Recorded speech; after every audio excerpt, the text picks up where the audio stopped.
திராட்சப்பழத்தோட்ட ஊழியங்கள் கர்த்தரருளின ஊழியங்கள் திராட்சப்பழத்தோட்ட ஊழியங்கள் கர்த்தரருளின ஊழியங்கள் அவரில் நிலைத்திருந்து கனி கொடுப்போம் கர்த்தர் வாய்க்க செய்வார் அவரில் நிலைத்திருந்து கனி கொடுப்போம் கர்த்தர் வாய்க்க செய்வார் துதி உமக்கே துதி உமக்கே துதி உமக்கே என்றுமே என்றும் துதி உமக்கே துதி உமக்கே துதி உமக்கே என்றுமே என்றும் துதி உமக்கே என்றுமே என்றும் துதி உமக்கே என்றுமே. சிறியவனை பொழுதிலிருந்தும் எளியவனை குப்பையிலிருந்தும் எடுத்து உயர்த்தி ராஜாக்களோடும் பிரபுக்களோடும் வந்திருக்கச் செய்கிற அருமை ஆண்டவர் இயேசு கிறிஸ்துவின் இனிதான நாமத்தினாலே இந்த சத்தத்தை கேட்கின்ற அனைத்து தேவனுடைய பிள்ளைகளுக்கும் என்னுடைய அன்பான வாழ்த்தல்கள். நீங்கள் கோடா கோடியாய் பெருகுவீர்களாக, உங்களுடைய பிள்ளைகள் கோடா கோடியாய் பெருகுவார்களாக என்று வாழ்த்துகின்றேன், ஆசீர்வதிக்கின்றேன். பிரித்துக்குரியவர்களே, ஆண்டுடைய பிரதான கிருபையினாலே சென்ற சனிக்கிழமை மார்த்தாண்டம் வெட்டுமனை ஜங்ஷன் OMC ஹாலில் வைத்து நடைபெற்ற நம்முடைய விடுதலை நாள் கூட்டங்களை கர்த்தர் அதிகமாக ஆசீர்வதித்தார். அதிக ஜனங்களை கர்த்தர் அழைத்து கொண்டு வந்தார். நல்ல ஒரு செய்தி கொடுத்தார். இறுதியில் ஜனங்களுக்காக ஜெபித்த பொழுது அநேக அற்புதங்கள் அடையாளங்கள் நடைபெற்றன. சுத்தாவிகள் அலறி ஓடின, வியாதிகள் சுகமாகின, ஜனங்கள் அதிகமாக ஆசீர்வதிக்கப்பட்டார்கள்.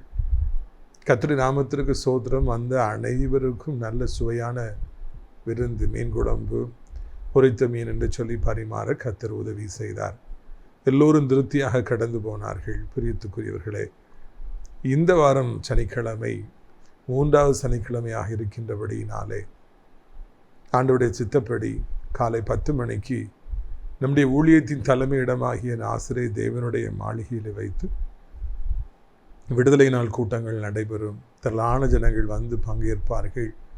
நீங்களும் தமிழ்நாட்டில் எங்கே இருந்தாலும் சரி, இந்த நாளை பயன்படுத்தி கொள்ளுங்கள், பிரயோஜனப்படுத்தி கொள்ளுங்கள், ஓடி வாருங்கள்.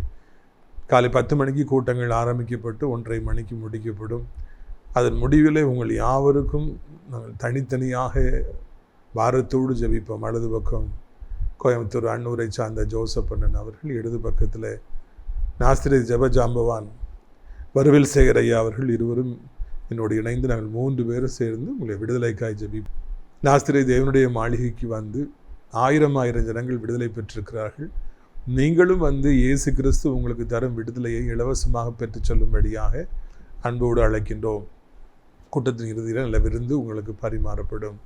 பிரியத்துக்குரியவர்களே, அது மாத்திரமல்ல, வருகின்ற சனி ஞாயிறு ஆகிய 2 நாட்களிலும் தூத்துக்குடியில் இருக்கிற டீச்சர்ஸ் காலனி CSI சர்ச்சில் வைத்து மாலை 7 மணிக்கு லெந்து கால சிறப்பு கன்வென்ஷன் கூட்டங்கள் நடைபெறும்.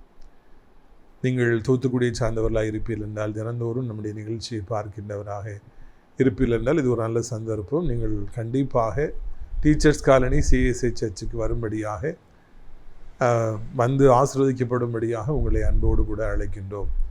பிரியத்துக்குரியவர்களே, நமது ஊழியத்தின் சார்பாக தேவனுடைய மாளிகைக்குள்ளாகவே கட்டியிருக்கிற அடைக்கலான் குருவி எனப்பட்ட அந்த ஆவிக்குரிய முதியோர் இல்லம் கர்த்தருடைய கிருபையினாலே மிகவும் சிறப்பாக செயல்பட்டு வருவதை அறிவீர்கள். இன்றைக்கு முதியவர்களை யார் கவனிப்பது என்பது ஒரு பெரிய கேள்விக்குறியாக இருக்கின்றது. அங்கே ஒரு மாதம், இங்கே ஒரு மாதம், அங்கே 2 மாதம், இங்கே 3 மாதம் என்று முதியவர்கள் அலைக்கழிக்கப்படுகிறார்கள். காரணம், பிள்ளைகள் இன்றைக்கு வியாபாரத்தில், பிஸ்னஸில் இருக்கிறதுனால, வேலைக்கு போகிறதுனால பெற்றோர்களை சரியாக கவனிக்க முடியாத ஒரு நிலைமை உருவாகி இருக்கிறது. நாம் இந்த முதியவர்களை பராமரிக்கும்படியாகவே இந்த ஆவிக்குரிய முதியோர் இல்லத்தை கட்டியிருக்கின்றோம். இங்கே வைத்து தினமும் காலை 10 மணியிலிருந்து 12 மணி வரைக்கும் அவர்களுக்கான சிறப்பு ஜெபங்கள் ஏறெடுக்கப்படுகின்றன. ஞாயிற்றுக்கிழமை அவர்கள் ஆராதனைக்கு அழைத்து கொண்டு செல்லப்படுகின்றார்கள். அவர்களுக்கு மன அமைதி உண்டாகும்படியாக பக்கத்திலேயே தேவனுடைய மாளிகை இருக்கிறது. அது திறந்தே இருக்கிறது. எப்பொழுது வேண்டுமென்றாலும் அங்கே போய் ஜெபித்து கொள்ளலாம். அவர்களுக்கான சூடான சுவையான உணவை நாம் தயாரித்து நாம் அளிக்கின்றோம். அவர்களுக்கு நல்ல சுகாதாரமான தண்ணீர், காற்றோட்டமான வசதி, விசாலமான பெரிய பெரிய ரூம் எல்லாம் நாம் கட்டியிருக்கிறோம். பிரியத்துக்குரியவர்களே, அங்கே நல்ல ஜெலுஜெலுவென்று சொல்லி காற்று அடிக்கின்றது. அது மாத்திரமல்ல, கர்த்தருடைய பிரதான கிருபையினாலே அங்கே இருப்பவர்கள் தேவனுடைய பிரசன்னத்தினாலே நிரப்பப்பட்டு நிம்மதியாக சந்தோஷமாக வாழ்கின்றார்கள். எனவே இதுபோல் உங்களுடைய பெற்றோர்களை பராமரிக்க முடியாத நிலைமை நீங்கள் இருப்பீர்கள் என்றால் நீங்கள் தாராளமாக என்னை தொடர்பு கொள்ளலாம். உங்கள் பெற்றோர்களை நீங்கள் அங்கே கொண்டு வந்து சேர்க்கலாம் எனப்பட்ட நல்ல செய்தியை உங்களுக்கு நான் அறிவிக்கும்படியாக நான் விரும்புகின்றேன். உங்களுடைய குடும்பத்தில் யாருக்காவது பிறந்த நாள், நினைவு நாள் வரும் என்றால் நீங்கள் அந்த ஜனங்களை நினைத்து அவர்களுக்கு தாராளமாக உணவளிக்கலாம். உங்களால் முடிந்த வசதிகளை செய்யலாம். தேவனுடைய மாளிகைக்கு இன்னும் சிசிடிவி கேமரா அந்த முதியோர் இல்லத்திற்கும் தேவனுடைய மாளிகைக்கும் அமைக்கப்படவில்லை. காம்பவுண்டு வால் கட்டப்படவில்லை. வாசலில் ஆர்ச் அமைக்கப்படவில்லை. இன்னுமாக தேவனுடைய மாளிகையிலே இந்த மாதிரி நடக்க முடியாதவர்களுக்கான வீல் சேர் நமக்கு தேவைப்படுகின்றது. அவர்களை எல்லாம் வெளியே அழைத்து கொண்டு செல்ல, ஆலயங்களுக்கு அழைத்து கொண்டு செல்ல இப்பொழுது நாம் ஆட்டோவை ஹயர் பண்ணி அவர்களை கொண்டு ஆலயத்திற்கு கொண்டு சென்று மறுபடியும் அழைத்து கொண்டு வருகிறோம். நமக்கு டெம்போ டிராவலர் வேன் தேவை. இந்த காரியங்களுக்கெல்லாம் நீங்கள் ஜெபிக்கும்படியாக உங்களை அன்போடு கூட நான் கேட்டுக்கொள்கிறேன். இந்த வாரம் போய் அடுத்த வாரம் பெரிய வாரம் நமக்கு பெரிய வெள்ளிக்கிழமை நமக்கு காத்திருக்கின்றது. இது மிக முக்கியமான நாட்கள். அதாவது ஆண்டவர் நமக்காக சிலுவையில் பட்ட பாடுகளை நாம் நினைக்கின்ற நாட்கள் தான் இந்த லெந்து நாட்கள். இதுவரைக்கும் நாம் வேறு பல செய்திகளை கேட்டுக்கொண்டிருக்கிறோம். இந்த நாளிலிருந்து பெரிய வாரத்திற்கான செய்திகள், ஆண்டவருடைய சிலுவை பாடுகள், அவருடைய அந்த கடைசி நிமிடங்களை குறித்த செய்திகளை நாம் தியானிக்க இருக்கின்றோம். அது மாத்திரமல்ல, வியாழக்கிழமையிலிருந்து அந்த ஆண்டவர் இயேசு கிறிஸ்து சிலுவையில் தொங்கிய பொழுது சொன்ன 7 வார்த்தைகளை குறித்து நாம் தியானிக்க இருக்கின்றோம். சென்ற வருஷத்தில் நிறைய பேர் அந்த 7 வார்த்தைகளை குறித்து பேசிய பொழுது மிகவும் எங்களுக்கு பிரயோஜனமாக இருந்தது என்று சொல்லி சொன்னதை நான் நினைவு கூறுகின்றேன். இந்த வருடமும் கூட கண்டிப்பாக இயேசு சிலுவையில் சொன்ன அந்த 7 புனிதமான வார்த்தைகளை எல்லாம் நான் தியானிக்க இருக்கின்றோம். பிரியத்துக்குரியவர்களை, ஆலயத்துக்கு வர முடியாதவர்கள், மிகவும் பலகீனமாக இருப்பவர்கள், படுக்கையாக இருப்பவர்கள்லாம் இந்த தொலைக்காட்சியிலே, டிவியிலே நம்முடைய நிகழ்ச்சிகளை தினந்தோறும் நீங்கள் பார்க்கின்றீர்கள். இப்பொழுது கர்த்தருடைய பெரிதான கிருபையினால எஸ்சிவி செட்டாப் பாக்ஸ்லையும் நமது நிகழ்ச்சிகள் பெனியல் டிவி சார்பாக வர உதவி செய்திருக்கிறார். எனவே எஸ்சிவி செட்டாப் பாக்ஸ் நீங்கள் வைத்திருப்பீர்கள் என்றால் 184 அந்த சேனலில் நீங்கள் நம் நிகழ்ச்சிகளை தினந்தோறும் இரவு 9 மணிக்கும் காலை 5:30 மணிக்கும் காணலாம் என்பதை உங்களுக்கு மகிழ்ச்சியோடு கூட தெரிவித்துக் கொள்ள விரும்புகிறோம். இந்த நாளிலே ஆண்டவர் சிலுவைக்கு போவதற்கு முன்பதாக அந்த கடைசி ராவிலே அவர் செய்த சில காரியங்களை நான் உங்களுக்கு முன்பதாக வைக்க விரும்புகின்றேன். எத்தனையோ இரவுகள் இயேசு கிறிஸ்து உயிரோடு இருந்த பொழுது கடந்து போயின. 30 வருடங்கள் தன்னுடைய பெற்றோரை பாதுகாக்கும்படியாக, உடன் பிறந்தவர்களை வளர்க்கும்படியாக, அதை ஏழை விதவை தாய்க்கு உதவி செய்யும்படியாக ஆண்டவர் என்னவெல்லாம் செய்ய வேண்டுமோ அதையெல்லாம் ஆண்டவர் செய்தார். நான் வானத்திலிருந்து வந்த தேவாதி தேவன், நான் ஏன் என் பெற்றோரை பார்க்கணும், தம்பி தங்கச்சியை பார்க்கணும்னு அவர் சொல்லலை. இந்த தாயின் வயிற்றிலிருந்து நான் வந்தபடியினால் எனக்கு சில கடமைகள் இருக்கின்றன என்று அவர் சொல்லி இந்த ஏழை விதவை தாயை மூத்த தனையனாக இருந்து அழகாக அவர் பராமரித்தார். தகப்பன் செய்த தற்றுத் தொழிலையே அவரும் செய்தார். கார்பெண்டராக நம்முடைய ஆண்டவர் இருந்தார். தன்னுடைய தம்பி தங்கச்சிமார்களை அவர் ஒரு மூத்த புதல்வனாக இருந்து அழகாக அவர் பராமரித்து வந்தார். 30 வயது வரைக்கும் ஆண்டவர் இந்த பூமியில் தன் குடும்பத்திற்கு என்ன கடமையெல்லாம் செய்ய வேண்டுமோ, எவ்வளவு நல்ல ஒரு மகனாக இருக்க வேண்டுமோ, எவ்வளவு நல்ல ஒரு அண்ணனாக, பொறுப்புள்ள அண்ணனாக இருக்க வேண்டுமோ, அதையெல்லாம் அவர் செய்து முடித்து விட்ட பிறகுதான் 30வது வயதிலே நம்முடைய ஆண்டவர் ஊழியத்திற்கு வந்தார் என்று நாம் இந்த பைபிள் மூலமாக நாம் கற்றுக்கொள்கிறோம். ஊழியத்திற்கு வர வேண்டும், ஊழியத்திற்கு முழு நேரமாக செல்ல வேண்டும், பகுதி நேரமாக செல்ல வேண்டும் என்று ஊழியத்திற்காக தங்களை ஒப்பு கொடுத்திருக்கிற, ஊழியம் செய்கின்ற, ஊழியம் செய்ய போகின்ற, ஊழியம் செய்ய வாஞ்சியாக இருக்கிற அனைத்து தேவனுடைய பிள்ளைகளும் நீங்கள் இதை கவனிக்க வேண்டும். முதலாவது நம்முடைய குடும்பத்திற்கு நாம் செய்ய வேண்டிய கடமையை நாம் ஒழுங்காக செய்ய வேண்டும். நம்முடைய தாய் தகப்பனை நாம் பராமரிக்க வேண்டும். உடன் பிறந்தவர்களுக்கு நாம் என்ன கடமைகள் நாம் செய்ய வேண்டுமோ அதையெல்லாம் ஒழுங்காக நாம் செய்ய வேண்டும். மனைவி பிள்ளைகள் இருப்பார் என்றால் அவர்களுக்கு செய்ய வேண்டியதெல்லாம் செய்யணும். அதை முடிக்காமல், அந்த கடமைகளை செய்யாமல் நம்ம ஊழியத்துக்கு வருவோம் என்றால் இந்த ஊழியம் ஒரு வெறுமையான ஒரு ஊழியமாக இருக்கும் என்பதை நினைவூட்டும்படியாக நான் விரும்புகின்றேன். ஆண்டவர் 30 வயது வரைக்கும் தனது தாய்க்கு அடங்கி இருந்தார். தன்னுடைய குடும்பத்தாருக்கு செய்ய வேண்டிய கடமைகளை அவர் செய்தார். பொறுப்பில்லாதவர்களாக வாழ்வதற்கு ஆண்டவர் நம்மை அழைக்கவே இல்லை. நீங்கள் பொறுப்பற்றவர்களாக இந்த பூமியிலே வாழ்கிறார்கள். ஏன்? குடிப்பழக்கங்கள், கெட்ட நண்பர்கள், கெட்ட சகவாசங்கள், கெட்ட தொடர்புகள் அவர்களை குடும்பத்தின் மீது பற்றற்றவர்களாக, பொறுப்பில்லாதவர்களாக, குடும்பத்தை அலட்சியமாய் நினைக்கின்றவர்களாக, பெற்ற தாய் தகப்பன்மார்களை பயங்கரமாய் திட்டுபவர்களாய், கெட்ட வார்த்தையினாலே திட்டுபவர்களாய், ஈவிரக்கம் இல்லாமல் பெற்ற தாய் தகப்பனை கை நீட்டி அடிப்பவர்களாக இருக்கிறாங்க. ஏனென்றால் அவர்கள் கிறிஸ்துவை அறியவில்லை. இந்த உலகத்தின் பாவங்கள் அவர்களை மிருகங்களாக மாற்றி அப்படியாக செய்ய வைக்கின்றது. இன்னும் அநேக தேவனுடைய பிள்ளைகள் என்று சொல்லிக் கொள்பவர்கள், ஊழியத்துக்காக தங்களை ஒப்பு கொடுத்திருக்கிறேன் என்று சொல்லிக் கொள்பவர்களுடன் பெற்றோர்களை கவனிப்பதில்லை, உடன்பிறந்தவர்களை கவனிப்பதில்லை, கணவன் மனைவியை கவனிப்பதில்லை.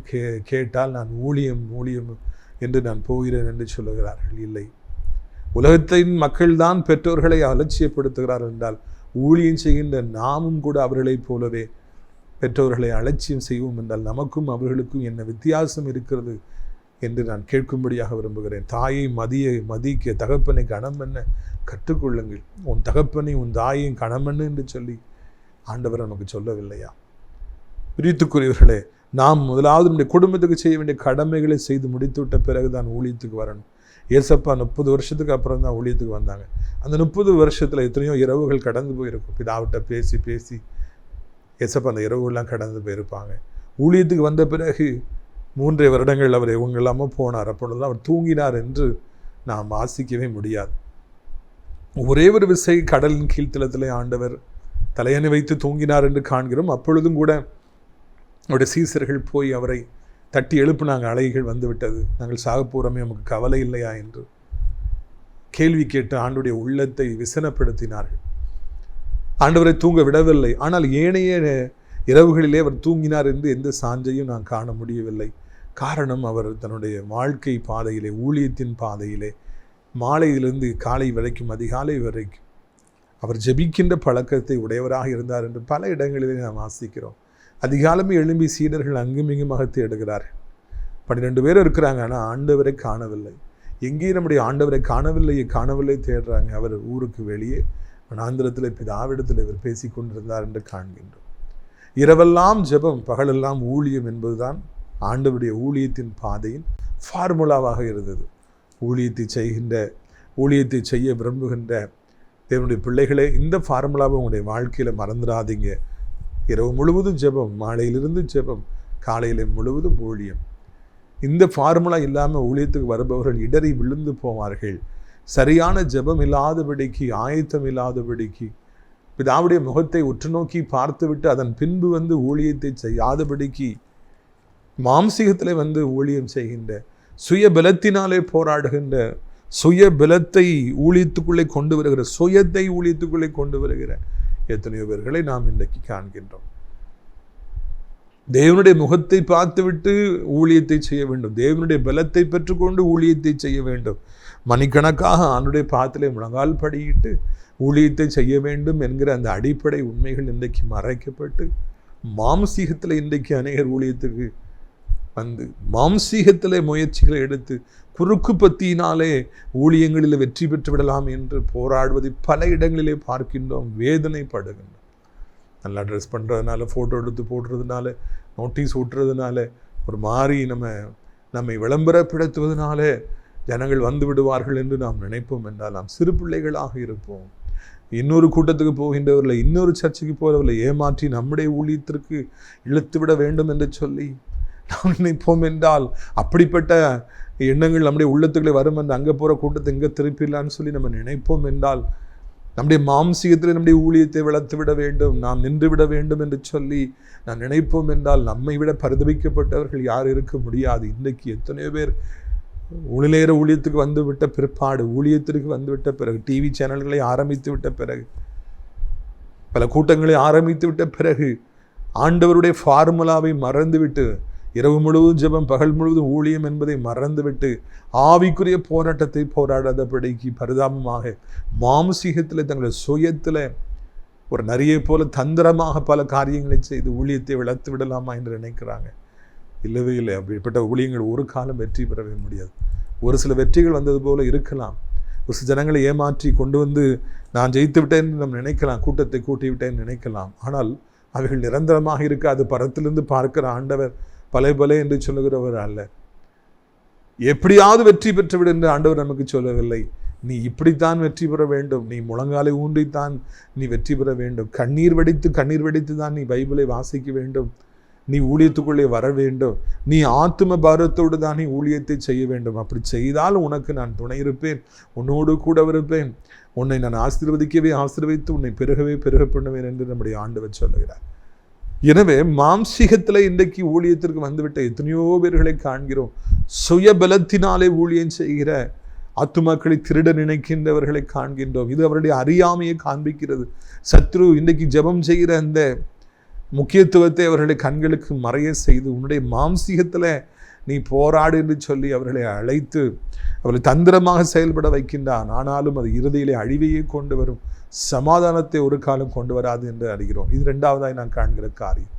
மூன்றாவதாக நாம் பார்க்கின்றோம், பிரியத்துக்குரியவர்களே, இயேசு கிறிஸ்து எப்படி தன் குடும்பத்துக்கு செய்ய வேண்டிய கடமையை செய்தாரோ அதை நாம் கண்டிப்பாக செய்யணும். ரெண்டாவது, ஒரு ஊழியத்துக்குள்ள ஜெபத்துக்கு முக்கியத்துவம் கொடுத்து அது பிறகுதான் ஊழியம் அதை நம்ம செய்யணும். மூன்றாவதாக இந்த யோவான் 13ஆம் அதிகாரத்திலே நாம் வாசிக்கிறோம் பாருங்கள். அவங்க எல்லாம் கடைசி இரவிலே ஒரு வீட்டில் பந்தி இருக்கிறாங்க. அப்போ என்ன நடக்குது பாருங்கள். 2ஆம் வசனத்தை வாசிக்க விரும்புகிறேன். சீமோனின் குமாரனாகிய யூதாஸ் காரியத்து அவரை காட்டி கொடுக்கும்படி பிசாசானவன் அவன் இருதயத்தை தூண்டின பின்பு அவர்கள் போஜனம் பண்ணி கொண்டிருக்கையிலே, இந்த கடைசி போஜனம் ராப்போஜனம் என்பது மிகவும் மிகவும் முக்கியமானது. It's very important to see the last supper of our Lord Jesus Christ. கடைசி ராப்பொழுதில் அந்த கடைசி மணித்துளிகளில் அவர் நிற்கின்றார். இந்த இரவுதான் தன்னுடைய சீடர்களோடு கூட அவர் இருக்க போகின்ற கடைசி இரவு. 3 வருடங்கள் அவர்கள் ஆண்டவரோடு கூடவே சென்றார்கள்.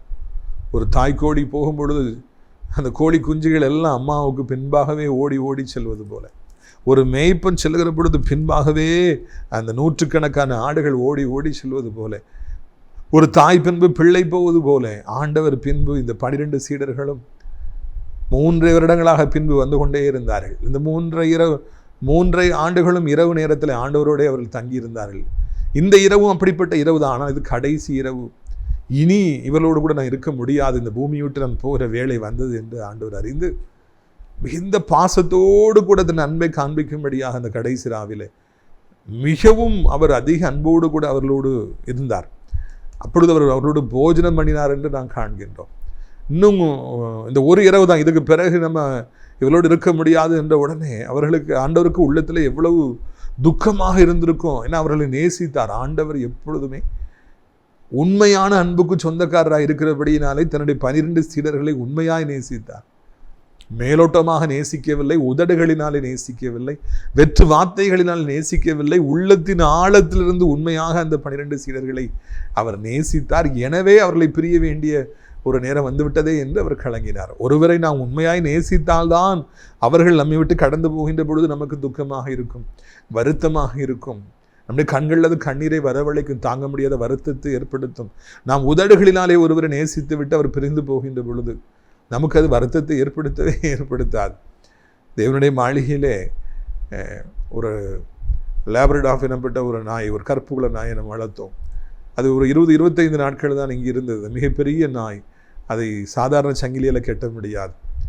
அதை எப்போமாவது நான் வாக்கிங் கூட்டு போக அவுத்து நான் என்னுடைய பலத்தையும் மீறி இழுத்துக்கிட்டு போவோம். ஆனால் ரொம்ப பாசமான ஒரு நாய்.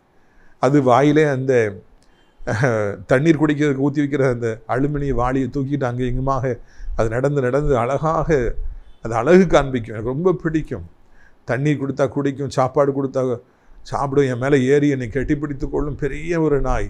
பயங்கரமாக குலைக்கும். சில காரணங்களால் அதை பராமரிக்க முடியாமல் போன பொழுது இங்கே இருக்கிறத விட அவங்க முன்னோட்டி கொடுத்தவங்க வீட்டில் இருக்கட்டும்னு சொல்லி அதை நான் கொடுக்கும்படியாக அவர்களை அழைப்பித்தேன். அவர்கள் வந்தாங்க. காரில் அந்த நாயை நான் ஏற்றி விட்டேன். அது போகும்பொழுது என் கண்களிலேருந்து ஒரு 1/4 மணி நேரத்துக்கு கண்ணீர் பீச்சி அடித்தது. அந்த பிரிவை என்னால் தாங்கவே முடியவில்லை.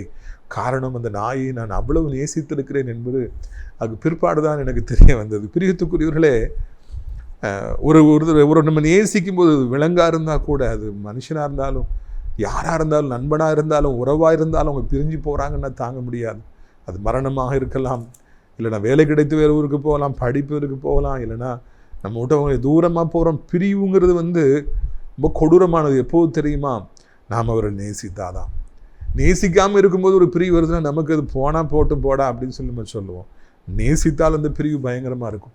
இயேசு உண்மையாய் தன்னுடைய சீடர்களை நேசித்தார். எனவேதான் அவர் கலங்கினார். எனவேதான் அவர்களோடு கூட இருக்கிறார். இந்த ஒரு இரவு தான் அவங்க கூட இருப்பேன், அதுக்கு பிறகு நான் பிதாவிட்ட போகிறேன்னு சொல்லி அவங்கள்ட்ட சொல்கிறார்.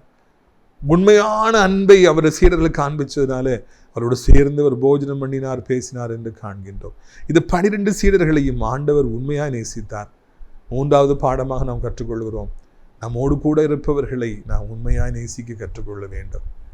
முதல்ல ஒரு குடும்பம் அவருக்கு இருந்தது, மரியாள் எனப்பட்ட தாய், தம்பி, தங்கச்சி. அதுக்கு பிறகு 3 வருஷங்கள் அவங்கள நீங்கள் பார்த்துக்கிடுங்கன்னு சொல்லி நான் இந்த பிதாவுடைய பணியை செய்ய வரேன்னு ஊழியத்துக்கு வந்துட்டாங்க. இந்த 3 வருஷமும் அவருக்கு குடும்பம் பேதுரு, யோவான், யாக்கோபு, மத்தேயு, இவங்க தான் ஆண்டவர் கூட இருந்தாங்க. இந்த 12 சீடர்கள் பேர் உங்களுக்கு தெரியும். இந்த யூதாஸ் காரியத்து 12 சீடர்கள், இவர்களைத்தான் குடும்பமாக வைத்திருந்தார். இவர்களை உண்மையாய் ஆண்டவர் நேசித்தார். இவரை விட்டு பிரிய போகிறோமே என்று ஆண்டவர் துடித்தார். இவர்கள் உடன் பிறந்தவர்கள் அல்ல, மரியாளுடைய வயிற்றிலிருந்து வந்தவர்கள் அல்ல, ஒன்றா சேர்ந்து ஸ்கூலுக்கு போனவங்க கிடையாது. ஊழியம் என்கிற ஒரு காரணத்தின் நிமித்தமாக தேவனுடைய ராஜ்யத்தை கெட்டும்படியாக, in order to build the kingdom of God, அவங்க எல்லாம் ஒன்று சேர்ந்திருந்தாங்க. ஆண்டவர் ஒன்று சேர்த்திருந்தார், ஒரு குடும்பமாக இருந்தாங்க. இப்போ இவங்களை விட்டு பிரிய போகிறோமே என்று சொல்லி ஆண்டு வருத்தப்பட்டார். அவளோடு கலந்துரையாடினார். மேல் வீட்டிலே ஒரு விருந்தை வைத்தார், சேர்ந்து போஜனம் செய்தார். தன்னோடு கூட இருந்த சீடர்களை அவர் உண்மையாக நேசித்தார். பிரியத்துக்குரியவர்களை, நம்மோடு கூட இருப்பவர்களை நாம் உண்மையான அன்பினாலே நாம் சிநேகிக்கும்படியாக நாம் அழைக்கப்படுகிறோம். நமது குடும்பமாக இருக்கட்டும், உண்மையை நேசிக்கணும். முதல்ல பார்த்தோம், ஊழியம் எனப்பட்ட குடும்பத்திலே அநேகர் நம்மிடத்திலே ஒன்றிணைகிறார்கள் அல்லவா? எங்கோ பிறந்தவர்கள், எங்கோ படித்தவர்கள், ஏதோ ஒரு தாயின் வயிற்றிலே பிறந்தவர்கள், ஏதோ ஒரு ஊரை சார்ந்தவங்க. ஏசப்பா ஊழியத்தை நம்ம செய்கிறோங்கிறதுனால அவங்களும் நம்ம குடும்பமாக மாறுறாங்க. உடன் ஊழியக்காரராக இருக்கிறாங்க, ஆர்கனைசராக இருக்கிறாங்க, பாட்டு பாடுறாங்க, மியூசிக் பொறுப்பெடுத்து செய்கிறாங்க, ஆடியோ வீடியோ வைக்கிறாங்க. இல்லைன்னா நமக்காக நம்முடைய செருப்பை துடைக்கிறவங்களா, நம்ம தூக்கி சுமக்கிறவங்களா இருக்காங்க, சேரை துடைக்கிறவங்களா இருக்காங்க, வாசல்னு வாங்கன்னு சொல்லி வரவேற்கிறவங்களா இருக்கிறாங்க, எச்சிலை எடுக்கிறவங்களா இருக்கிறாங்க. எவ்வளோ பேர் ஊழியத்தில் குடும்பமாக இருக்கிறாங்க. அவர்களை உண்மையான அன்பினாலே நாம் நேசிக்கும்படியாக, பொய்யான அன்பினாலே அல்ல. இல்லைன்னா எட சம்பளம் தானே வாங்குறான், அவனையே நான் நேசிக்கணும், அவனையே மதிக்கணும் என்று சொல்லி பெருமை உடையவர்களாய் வாழும்படியாக அல்ல, உண்மையாய் நேசிக்கும்படியாக நம்முடைய ஆண்டவர் நம்மை அழைக்கின்றார். எந்த ஒரு சூழ்நிலையிலும் நம்மோடு கூட ஊழியத்தில் இருப்பவர்களை பொய்யான அன்பினாலே நாம் சிநேகிக்காதபடி, வெறும் வார்த்தைகளினாலே அவர்களை சிநேகிக்காதபடி, உள்ளத்தின் ஆழத்திலிருந்து நாம் அவர்களை சிநேகிக்கின்றவர்களாக இருக்கும்படியாக நம்மை அழைக்கின்றார். நம்ம டெய்லி ஆண்டோம், ஆண்டவரே, இந்த மாயான உலகத்தில் வாழ்கிறேன், உண்மையான அன்பிலே நான் நிலைத்திருந்து என்னிடத்தில் பழகின்றவர்களை உண்மையாய் சிநேகிக்க எனக்கு கற்றுத்தாரும் என்று நம்ம ஆண்டவர்கிட்ட கேட்கணும். என்றால் இந்த உலகத்தில் உண்மையான அன்பை கண்டுபிடிப்பது என்பது இப்பொழுது மிகவும் சிரமமான ஒரு காரியமாக இருக்குது. எங்கு பார்த்தாலும் நம்பிக்கை துரோகங்கள், எங்கு பார்த்தாலும் துணிகரமாக யார் உதவி செய்தார்கள் அவர்களுக்கு விரோதமாகவே ஜனங்கள் திரும்புகின்றார்கள். வளர்த்து விட்டவர்களை இன்றைக்கு கவிழ்த்து விடுகிற எத்தனையோ ஊழியக்காரர்களை காண்கிறோம். வளர்த்த கடா மார்பிலே பாய்ந்தது என்று தமிழிலே ஒரு பழமொழி உண்டு. யார் தன்னை ஊழியத்திலே வளர்த்து விட்டார்களோ, ஆளாக்கினார்களோ அவர்களையே கேவலமாய் பேசுகிற ஒரு காலத்துக்குள்ளே நாம் வந்திருக்கிறோம். அல்ல, அப்படிப்பட்ட ஒரு கேவலமான காரியத்தை செய்கிறவர்களாக அல்ல, உண்மையான அன்புக்கு சொந்தக்காரர்களாக நாம் வாழும்படியாக அழைக்கப்படுகிறோம். இறைவனிடத்தில் மன்றாட வேண்டும். இசப்பா, உண்மை போல உண்மையான அன்பை எனக்கு தார், என்னோடு இருப்பவர்களை உண்மையாய் சிநேகிக்க எனக்கு நீ கற்றுத்தார். ஒருபொழுதும் பொய்யான அன்பை நான் கொள்ளாதபடிக்கு, பொய்யான வார்த்தைகளை, அன்பான வார்த்தைகளை பேசாதபடி, யாரையும் நான் நேசிப்பது போல நடித்து ஏமாற்றி விடாதபடி, உண்மையான அன்பினாலே நேசிக்க எனக்கு நீர் உதவி செய்யும் என்று சொல்லி ஆண்டவர்கிட்ட கேட்கணும். நாம் பொய்யான வார்த்தைகளை பேசிடக்கூடாது, பொய்யான வாக்குறுதிகளை கொடுத்துடக்கூடாது. நாம் உண்மையானவனாக இருக்க வேண்டும், இந்த அன்பு உண்மையான அன்பாக இருக்க வேண்டும் என்று நாம் ஆண்டவரிடத்தில் சொல்ல வேண்டும். 3 காரியங்களை இன்றைக்கு உங்களுடைய முன்பாக நான் வைத்தேன், இதில் மறந்துவிடக்கூடாது என்று சொல்லி உங்களை அன்போடு கூட அழைக்கின்றேன். ஏசப்பா, நம்முடைய ஆண்டவர் 30 வருடங்கள் தன் குடும்பத்தை தூக்கி சுமந்தார். தேவாதி தேவன், ராஜாதி ராஜன், தச்சு தொழில், கார்பென்ட்ரி ஒர்க் அவர் பண்ணார். காரணம் தன்னுடைய தாயாரையும் தன்னுடைய தம்பி தங்கச்சிமார்களையும் அவர் நேசித்தார். இரண்டாவதாக அவர் ஊழியம், பகலிலே ஊழியம், இரவு ஜெபம் என்று செய்தார். ஜெபமில்லாத ஊழியம் வெறுமையானது, அது ஆபத்தானது. குறுக்கு புத்தியிலே மாம்சீகத்திலே ஊழியத்தை வளர்த்து விட வேண்டும் என்று போராடுகின்ற எத்தனையோ பேர்களை காண்கிறோம். சீத்துக்குரியல் வேதனைப்படுகிறோம். நம்ம ஒரு இடத்துல கூட்டத்தை நடத்துகிறோம், பக்கத்தில் இன்னொருத்தர் கூட்டத்தை நடத்துகிறாங்க, எப்படியாவது இங்கே வரப்போரில் அங்கே இழுத்துலாமான்னு சொல்லி பார்க்குறாங்க. வேண்டாம், நமக்கு வருபவர்கள் வந்தால் போதும். இன்னொருத்தருடைய கூட்டத்தை இழுத்து நமக்கு என்ன கிடைக்க போயிடுது? ஜெபத்தினாலே முழங்கால நின்று சாதிக்கணும். ஊழியத்தில் குறுக்கு புத்தியில் போய் இன்னொருடைய மந்திய திருடிய ஊழியத்தை வளர்க்கணும்னு சொல்லி நம்ம நினைக்கக்கூடாது. மூன்றாவதாக உடனிருக்கிற ஊழியக்காரர்களை, சபைக்கு வருபவர்களை, ஆலயத்தினர் பக்கத்தில் இருப்பவங்களை ஒரு குடும்பமாக கருதி உண்மையான அன்பினாலே சிநேகிக்க வேண்டும். படிக்கின்ற இடத்துல, வேலை பார்க்கிற இடத்துல, பிஸ்னஸ் பண்ணுற இடத்துல யாரை நம்ம சந்தித்தாலும் உண்மையான அன்பினாலே அவர்களை நாம் மெய்யாய் நேசிக்க வேண்டும். அன்பே பிரதானம். அன்பில்லாதவன் தேவனை அறியான் என்று நாம் காண்கிறோம். பொய்யான அன்பை ஒரு காலம் நாம் காண்பித்து விடக்கூடாது. கிறிஸ்துவுடைய நாமம் தூஷிக்கப்படுவதற்கு நான் காரணமாக அமைந்து விடக்கூடாது. இந்த 3 காரியங்களையும் நீங்கள் நினைவில் கொள்ளும்படியாக இந்த லெந்து நாட்களிலே உங்களை அழைக்கின்றேன். கிறிஸ்துக்குரியவர்களே, உங்களுடைய ஆசீர்வாதங்களுக்காக நான் ஜெபிக்கும்படியாக விரும்புகிறேன். கண்களை மூடுவீர்களா? அப்பா பிதாவே, இந்த நாளில் கூட எங்களோடு பேசியிருக்கிற நல்ல வார்த்தைகளுக்காக நன்றி செலுத்துகிறோம், ஸ்தோத்திரம் செலுத்துகிறோம். இந்த அருமையான நாளிலும் கூட கர்த்தாவே, நீங்கள் எங்களோடு கூட ஆண்டவரே தோத்திரம் ஐயா பேசியிருக்கிற உடைய வார்த்தைகளுக்காக நன்றி. 3 காரியங்களை நீங்கள் கற்றுக் கொடுத்தீங்க. செய்தி ரொம்ப நல்லா இருந்து பிரதர். எனக்குனே இந்த மாதிரி இருந்து நம்ம சொல்கிறதுல ஒன்றும் இல்லை. இசப்பா கேட்குறவங்க இந்த செய்தி என்னுடைய வாழ்க்கையில் அப்பியாசப்படுத்த, உமக்கு பிரியமானபடிக்கு வாழ ஆண்டவரே சாகிற மட்டும் உண்மையான அன்பை எல்லாருக்கும் காண்பிக்க கர்த்தாவே நீங்கள் உதவி செய்யுங்கப்பா. என் தகப்பனே இந்த அருமையான நாளிலும் கூட எங்கள் ஆண்டவரே சோத்திரிக்கிறோம், துதிக்கின்றோம் ஐயா. எங்கள் பரம தகப்பனே, இந்த அருமையான நாளிலும் கூட கர்த்தாவே சோத்திரம் ஐயா. நான் பொய்யான அன்பை பார்த்து ஏமாந்து போனேனே. ஐயோ, நான் ஜெபிக்காமல் ஊழியம் செய்து இந்த வியாதி எனக்கு வந்து விட்டது, இந்த இழப்பு எனக்கு வந்து விட்டது. ஐயோ, என் குடும்பத்தை நான் அல்லல் தட்டினேனே. நான் குடும்பத்தை விட்டு ஊழியம் என்று வந்து எல்லாவற்றையும் இழந்து போனேனே என்று தவிக்கிற பிள்ளைகளுக்கு நீங்கள் ஆறுதல் தாருங்க. இனியாவது வருகிற காலங்களிலே அவர்கள் உண்மையானபடிக்கு வாழ, குடும்பத்தை கவனிக்க, ஆண்டவரை ஜெபித்து ஊழியம் செய்ய அவர்களுக்கு நீ கற்றுத்தாரும். பல காரணங்களாலே இன்றைக்கு வேதனை அனுபவித்து கொண்டிருக்கிற வியாதியின் மத்தியில் நிம்மதி இல்லாமல் இருக்கிற பிள்ளைகள் உண்டப்பா. வியாதி வந்த பிறகு என்ன சந்தோஷம்! ஒருவருக்கு ஒரு குடும்பத்தில் வியாதி வந்து விட்டால் அந்த குடும்பமே அழிந்து போய்விடுகிறது. எனவே ஆண்டவரை நீங்கள் எப்படியாவது கர்த்தாவே உதவி செய்யும்படியாக, வியாதிகளை நீக்கும்படியாக கெஞ்சுகிறோம். நீங்கள் கல்வாரி சிலுவையில் உங்களுடைய ஜீவனை கொடுத்தீங்க கர்த்தாவே தோத்திரம் ஐயா. கல்வாரி சிலுவையில் ஆண்டவரே நீங்கள் தகப்பனே சோத்திரமை எங்களுக்காக ஆண்டவரை பாடுபட்டீங்க. அதற்காக நன்றி அப்பா. இப்பொழுது கூட ஆண்டவரை தோத்திரம் ஐயா, உங்களுடைய இரத்தத்தினால இந்த புண்களில் ஆண்டவரை தோத்திரம் ஐயா இருக்கிற கிருமிகள் அப்படியே அழிந்து போகட்டும். ஆறாத புண்கள் ஆறட்டும். ஆண்டவருடைய நாமத்தினால கட்டிகள் அப்படியே மறையட்டும். மூளைக்குள்ளே கட்டி, வயிற்றுக்குள்ளே கட்டி, அங்கே கட்டி, என்ன கட்டி இருந்தாலும் ஏசப்பாவுடைய நாமத்தினால இந்த வியாதி மறையட்டும். சாபங்கள், துரத்தி வருகிற சாபங்கள், துரத்தி வருகிற பிரச்சனைகள், துரத்தி வருகிற விபத்துகள், துரத்தி வருகிற தோல்விகள் எல்லாம் மறையட்டும். தூங்க முடியவில்லை, எனக்கு சாப்பிட முடியவில்லை, நெஞ்சுக்குள்ளே நீக்கிறது, இரவு பயங்கரமாக கெட்ட சொப்பனங்கள் வருகிறது, நடக்க முடியல, எந்திக்க முடியல, மாடிப்படியில் ஏறி இறங்க முடியல, என் கடமைகளை என் பிள்ளைகளுக்கு செய்ய முடியல என்று தவிக்கிற பிள்ளைகள் ஒவ்வொருவருக்காக கண்ணீரோடு மன்றாடுகிறோம். இறைவா, உண்மையின்றி யாரப்பா எங்களுக்கு பலன் கொடுக்க முடியும்? நீங்களே பலன் கொடுங்க. மரணத்துக்கு ஒப்புவிக்கப்பட்டவர்களை நீங்கள் தப்புவித்து அவர்கள் இந்த பூமியில் பல வருடங்கள் சுகமாக வாழும்படியாக உதவி செய்யுங்க. வயதாகின்றபடியினாலே கால்களில் பலன் குன்றக்கூடாது, சரீரத்தில் பலன் குன்றக்கூடாது, கண் இருளடையக்கூடாது. எங்கள் ஆண்டவரை எப்படியாவது நீர் ஆண்டவரை தோத்திரம் ஐயா உதவி செய்யும்படியாக கண்ணீரோடு மன்றாடுகிறோம் அப்பா, மன்றாடுகிறோம். தேவனுடைய பலன் ஆண்டவரே நம்முடைய பிள்ளைகளுக்கு உண்டாகட்டும்.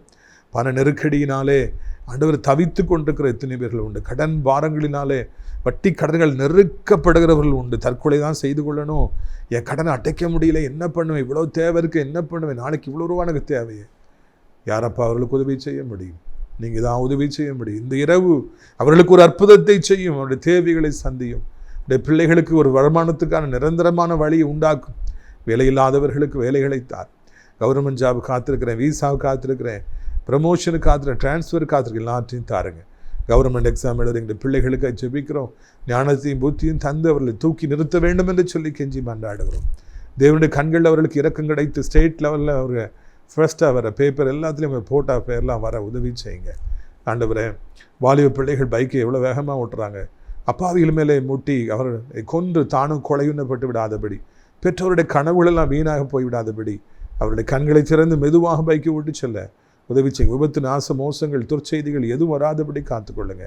மொபைலுக்கு அடிமை ஆண்டவர், பெற்ற தாய் தகப்பன்ட்டு பேசுகிறதில்ல சண்டை சச்சரவு, வீட்டில் கசப்பு, நான் அவனோட ஓடி போயிடுவேன், இன்ஸ்டாகிராமில் பழக்கம், ஃபேஸ்புக்கில் பழக்கம், யாருன்னே தெரியாது, நீ வேண்டாம் அவன் தான் எனக்கு வேணும்னு சொல்கிற வாலிப பிள்ளைகளை காத்துக்கொள்ளுங்க. கொலையுண்ணப்பட்டு விடாதபடி அவர்களை எப்படியாவது காப்பாற்றி கொண்டு வாருங்க. பிள்ளைகளுடைய மனம் திரும்புதலுக்காய் கண்ணீரோடு ஜெபிக்கிற பெற்றோர்கள் உண்டு. பேரப்பிள்ளையுடைய மனம் திரும்புதலுக்காக, புருஷனுடைய மனம் திரும்புதலுக்காய் கண்ணீரோடு ஜெபிக்கிறவர்கள் உண்டு. அவருடைய ஜெபத்தை கேட்டவர்களுக்கு அற்புதத்தை செய்யுங்க. பல வருடமாய் திருமணமாகாமல் குழந்தை இல்லாமல் இருக்கிறவர்களுக்கு ஒரு அற்புதத்தை இந்த மாதத்தில் நீ செய்ய வேண்டும் என்று கெஞ்சுகிறோம். வயதானவர்களுக்கு ஜெபிக்கிறோம். கிளை விழுந்து விடாதபடி 2 கைகளாலே அவளை ஏந்தி கொள்ள வேண்டும். மொழி எலும்புகள் முறிஞ்சிடக்கூடாது, பெட்ரிட்டன் ஆயிடக்கூடாதப்பா, காத்துக்கொள்ளுங்க. ஆண்டவர் நாமத்தினாலே ஆண்டவர் அடைக்கலான் குருவி இல்லத்திற்கு அநேக முதியோர்களை அழைத்து கொண்டு வர வேண்டும் என்று கெஞ்சுகிறோம். உலகம் முழுவதும் இருக்கிற அத்தனை ஆண்டவரை ஜனங்களையும் ஆசீர்வதியும், நாடுகளையும் ஆசீர்வதியும். எங்கள் தாய் திருநாடு இந்தியாவிற்காக, தமிழ்நாட்டுக்காக ஜெபிக்கிறோம். அநேக மதத்தவர்கள் உண்டு, மொழி பேசுகிறவர்கள் உண்டு, ஒவ்வொருவரையும் ஆசீர்வதியும். அப்படி ஆண்டவரை அனைத்து ஊழியக்காரர்கள், பாஸ்டர்ஸ், ஊழியங்கள், திருச்சபைகள், ஆலயங்கள் எல்லாரையும் ஆசீர்வதிங்க. ஆசிரியர் திராட்சைப்பழத்தோட்ட ஊழியர்களை நேசிக்கிற, நாள்தோறும் நம்முடைய நிகழ்ச்சிகளை பார்க்கிற அநேகர்கள் நல்ல பிள்ளைகள் உண்டு. நிகழ்ச்சியில் அறியப்படுத்துகிறவங்க, வாலண்டியர்ஸ், ஜெபத்தினால காணிக்கையால் தாங்க நிறைய பேர் உண்டு. ஆசீர்வதிங்க. தேவனுடைய மாளிகையில் இருக்கிற அடைக்கலான் குருவி இல்லத்துக்கு அநேக முதியோரை அழைத்து கொண்டு வாருங்க. வேலை செய்ய அநேகர்களை அழைத்து கொண்டு வாருங்க. கர்த்தர் மகிமைப்படுங்க. இயேசுவின் மூலமே ஜெபிக்கிறோம் நல்ல பிதாவே, ஆமென். என் ஆத்துமாவை கர்த்தரை சோத்திரி, என் முழு உள்ளமே அவருடைய பரிசுத்த நாமத்தை சோத்திரி. என் ஆத்துமாவை கர்த்தரை சோத்திரி, அவர் செய்த சகல உபகாரங்களையும் நீ ஒருபொழுதும் மறவாதே, ஆமென். நம்முடைய கர்த்தராகிய இயேசு கிறிஸ்துவின் கிருபை, பிதாவாய் தேவனுடைய அன்பும், பரிசுத்த அந்யோன்ய ஐக்கியம் இல்லாத பிரசன்னம் உங்கள் அனைவரோடு எஞ்சைக்கு சதா காலங்களிலும் நிலைத்திருப்பதாக. அல்லேலூயா, அல்லேலூயா. God bless you. ஆமென்.